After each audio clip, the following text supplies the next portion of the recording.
another panel. Hey, everyone, take your seats, put your Post-its or your takeaways, have them ready.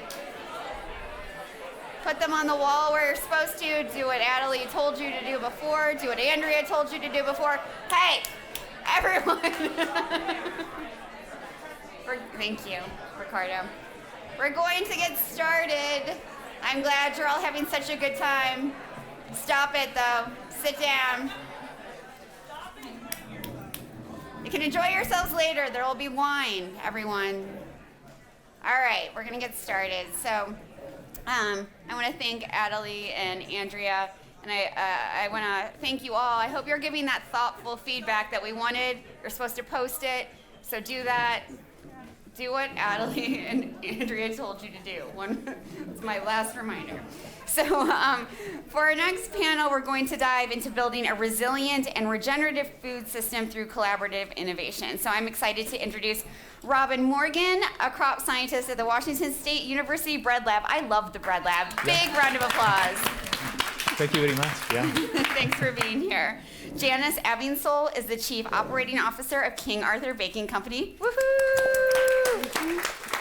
And I get to welcome back to the stage Suzanne McDowell at King Arthur Baking Company as well. Round of applause. Just another thank you to some of our in-kind, losing my voice, some of our in-kind partners, including Tyndall, Traditional Medicinals, I'll have to take some of that pretty soon, Whole Chain, and Wonder, and Blue Apron. Round of applause for them, please. So, Suzanne, I'm going to start with you. And I want to talk about this relationship and this collaboration between King Arthur and the Breadlab at Washington State University. How did that start? Mm-hmm. Thank you. We love the Breadlab just like you do, and it started a long time ago.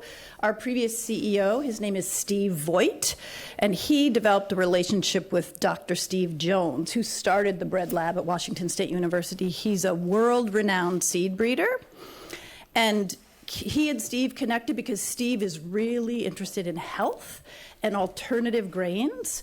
And so Dr. Jones had come to the East Coast to a grain gathering that was happening in Maine, and he wanted to start one in Washington.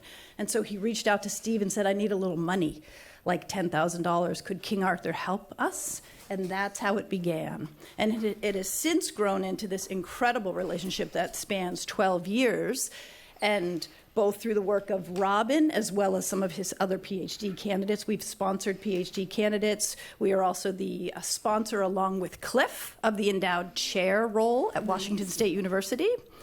And when Steve was approached by an organization to kind of have a company that was interested in purchasing the grain that was grown regeneratively by farmers in North Dakota and Montana, the people were like, oh, go after this company, larger companies and stuff. And he said, hold it, let me check in with King Arthur, because I think that they're really interested in learning about agriculture and getting involved in this as a baking company.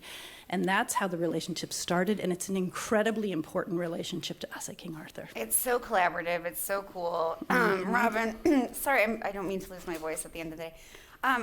Robin, I'm really interested. I love crop scientists. I love everything that you're doing. I'm nerding out on everything that the Breadlab has done. But I really want to know what kind of grains you're developing at the Breadlab. And can you talk, I think more importantly, can you talk about them and why they matter? Right. So first of all, I could say that the Breadlab is indeed a plant breeding lab that works on developing new varieties of wheat, barley, and rye. Technically speaking, no? And then we can say that these varieties are actually focused on addressing both environmental and public health priorities. And so we do that very intentionally throughout all of the breeding process. To put it very clearly, we've been discussing about food systems the entire afternoon, and I would say that most likely food systems are a very circular entity, but if I had to linearize it, I would say that a pretty good beginning point is actually seeds. And so the work of plant breeders actually entails making a lot of decisions that will eventually shape what these foods are going to be like, and creating a framework for all the other actors in the industry, including consumers. So for many years, for many decades, yield has been like the major concern, which is still very important. No? But now we're expanding that to other focuses. So we can talk about soil health, we can talk about gut health, and all these different parameters that we can include intentionally in our selection work and develop crops that can address these issues. It's so exciting that gut health has become an issue that we discuss sort of regularly now, because for so long people just suffered sort of in silence, and now you can create varieties of wheat and barley and other things that really help enhance the microbiome and increase that gut health. It's really interesting, right? Definitely. Yeah, we are big proponents of consuming grains in a whole grain form. No? That's where we can get a lot of fiber and also at the same time use use grains to their full extent, in the sense of using 100% of the crop that is produced. Right. So so in this way we can achieve a twofold objective, from an environmental and public health perspective. Right, a real win-win. Yeah, I love that. I love that. Janis, I wanted you to talk about how you get the products Robin and his team are developing into products that are actually on shelves. Yep. So we were determined in our partnership with the Breadlab to try to bring a consumer product to market, to prove that what the Breadlab strives for is something that consumers want to purchase. And so it was just over a 2-year process to both find a miller within our milling network, because we don't own our supply chain. We knew that because of the grains that the Breadlab has developed, including the perennial, that we needed to use one of our stone ground millers, and we have a few of those in our network. We needed to partner with them to ask them to mill this product as a blend, because it's a blend of 3 grains. And so in combination with our research and development team, who needed to come up with the best bakeability combination of these grains into the flour that you find on your shelf, so we're still meeting our commitment to you as a consumer that whatever we produce has the best bakeability and quality. Our R&D kitchen did a lot of work to figure out what that blend was going to be. What's the percentage of each grain that needs to go into the bag? And then combined with that, finding our mill partner who was in Kansas, who was going to be the best miller to bring this into the bag. That was a complicated process because, as Suzanne said, the farmers we were working with were in Montana and South Dakota. It's far away from Kansas from a supply chain perspective. And the way that our supply chain works is that we want our mills as close to the farms who sell to our mills as possible, for all the reasons you can think of from a supply chain standpoint. So this was intentionally complicating our supply chain for the sake of a bigger yes of bringing this product to market to see how the consumer was going to respond. So that was a 2-year process, probably 2 years and a couple months. It was a lot, and it was also highly cross-functional, not only with our mill partner, but with our brand team. How are we going to communicate about this on pack? The journey to get to certification, because we knew, and there's been lots of conversation today about Whole Foods, how do we get it on Whole Foods shelf? Because that's the singular grocer that we knew would take it, and they required certification. So we had to make decisions about who we wanted to go for with that. And at the time that we chose, Regenerative was the certifier of choice at that moment. That was the best choice at that moment in time. And so that's what we went to market with. And I would say that it's been highly successful from a Whole Foods perspective in terms of being on shelf there. If you look on our website, there's lots of positive 5-star reviews about actually how it tastes and how it bakes and how you can mix it in your own kitchen. So 2-year journey from the field to the shelf. And if you were here this morning and had a baked good, it had our climate blend in it. So hopefully you did. So cool. Yeah. Yes. Round of applause. Yes. That's awesome. Yes. That's awesome. Janis and Robin, for me, a lot of the discussions I've had throughout the week are how to make sure that the things that we're talking about are farmer-centered. And can you tell me where the farmer comes into these conversations about plant breeding, about, bakeability, about the things that you want, discussing where you mill these products, that kind of thing? I think this is an essential point because while, for example, in this case, we're all talking about wheat as a grain, no? But like there might be different people talking about wheat. Could be bakers, millers, and farmers, and all of them have their own jargon, priorities, and across those conversations, there can be a lot of misunderstandings in those priorities. And definitely, they're all connected through business or through the agronomic component, no? But as plant breeders, we are sitting at the intersection of all those conversations, and we kind of have to be able to talk with everybody, you know. And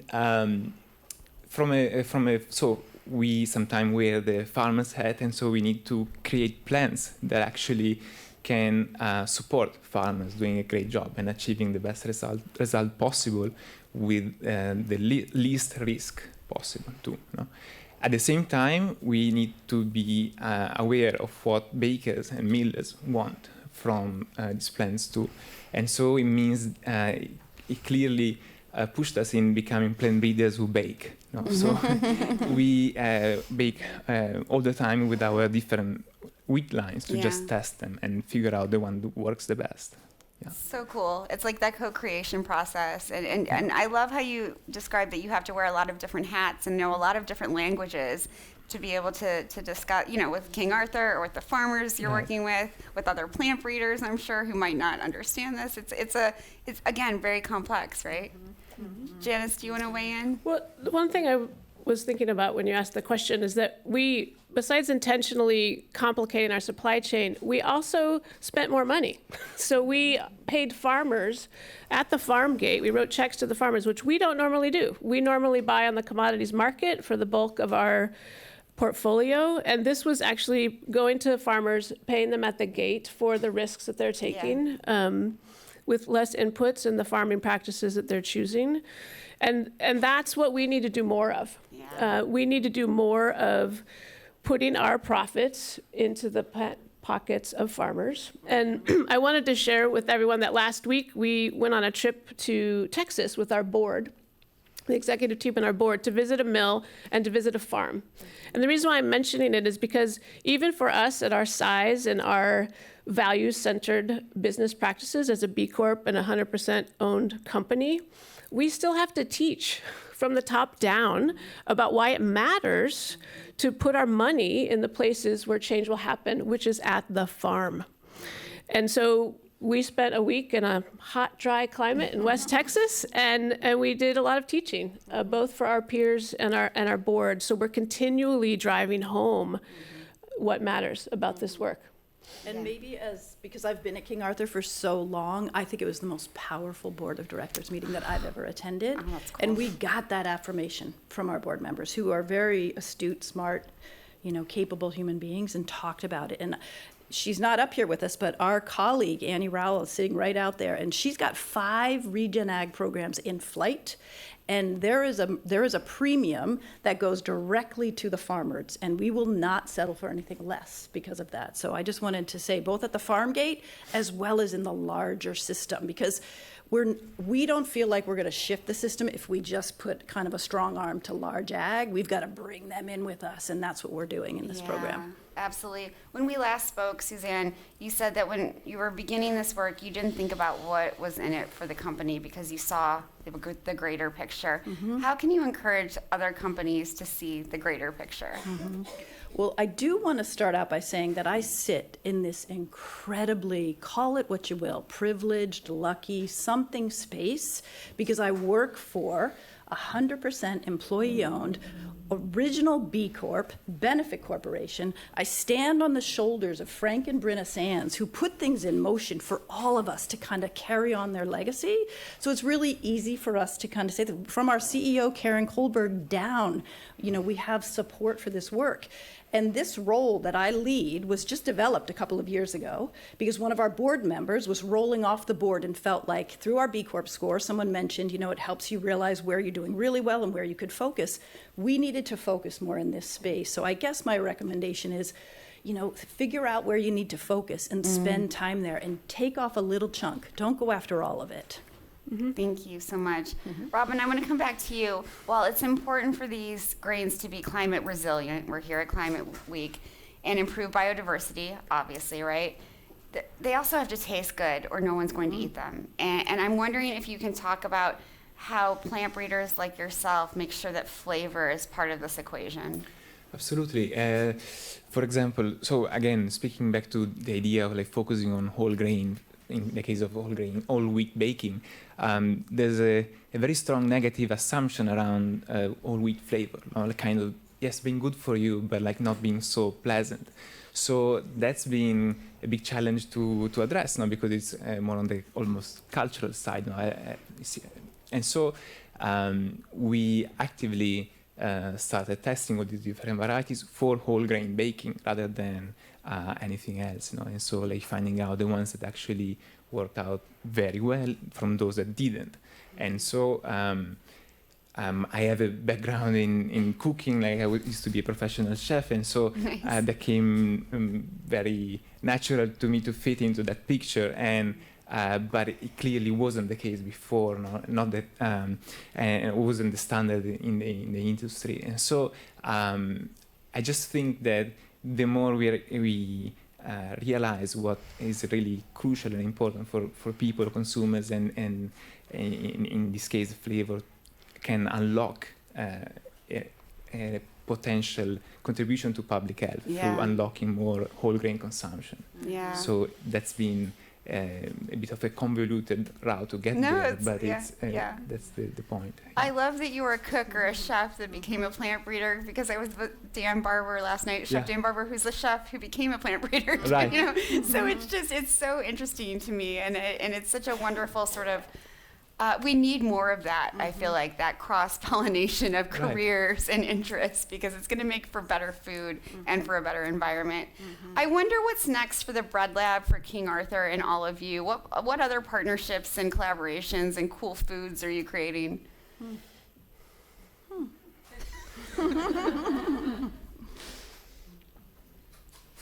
Well, I'll just speak to the Breadlab for a second, then I'd love for Robin to talk a little bit more. Dr. Steve Jones has officially retired from that role, so there's a new endowed chair, Kevin Murphy, and we're really excited to kind of get to know him and figure out how do we continue to lean into this partnership and support them in a way, and can the partnership, in fact, help us on our journey a little bit more, because the last student that we sponsored was a rye student. She studied rye.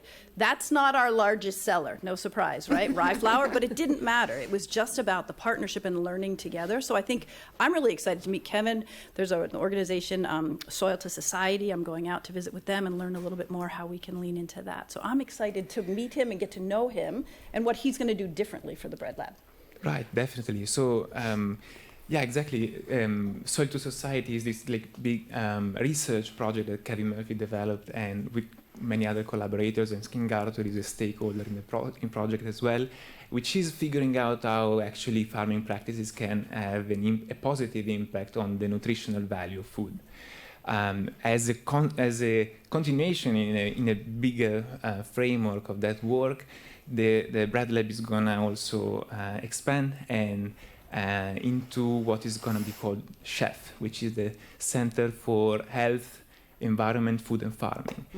We are very much open for new collaborations and in many different directions. Yeah. How exciting. Did you hear that? New collaborations for everyone out here. Hit him up. Oatly's going to sign up for that. I wanted to just add that what I would like for us to do is to figure out how more Breadlab grains can grow in different parts of the United States. And the reason for that is that the grains are developed because farming is hyper-regional. What impacts the farmer is all about where the dirt is. And so the more that we can have Breadlab grains across different parts of the country, the more King Arthur can mill it. And the more it can go into more of our bags and get into AP flour, which is the flour that most Americans buy. And that's where we can have the biggest impact for farming practice changes into the bag that'll drive change at the kitchen table. Right. And I would also like to talk about the supply chain for a second, because we can't even get Climate Blend into our bakery. Our bakery just made 5,000 baked goods to have at Farm Aid last weekend, and then donated flour to a guy that was making a lot of pizza. And I went back to the head baker and said, great, those brownies and cookies were so good. Could we now sell them in the store? And she's like, I'd love to get it. I can't get Climate Blend. Yeah. It comes in 2-pound bags of flour. So Janis is going to help me figure that out. Right, and that's the problem. I mean, this is challenging, right? It is a supply chain issue of how do I get volume through my supply chain that I can get a pallet of 25 or 50 pound bags that the mill will agree to do. That's not like, this is the whole Exactly. challenge that's all about relationships. And I'm going to go to that and collaboration because it is about calling my miller and saying, hey, Tim, I need you to do something that's inefficient and I'm going to pay you for it. Sure. It's not going to make a lot of sense, but it's for this bigger yes. Yeah. And so how do we make sure that our bakery can make these cookies and brownies whenever they want? So Suzanne's not ripping over open 2-pound bags, which is what she did last weekend. That's right. So we'll get there. Yes. But you got to We stay will. after it because Right. you'll hear no 1,000 times. Yeah. 1,000 times. Oh, that's complicated. Right. Right. So let's make the problem bigger. Barry said that. Let's make the problem Right. bigger. Yeah. Let's put flour in bigger bags, more pallets, more seeds in different parts of the United States. I love the determination. This has been a wonderful panel. Give them a round of Thank applause, you. please. Janis, stay right where you are. Suzanne and Robin, get out of here. Thank you. Give them another round of applause, please.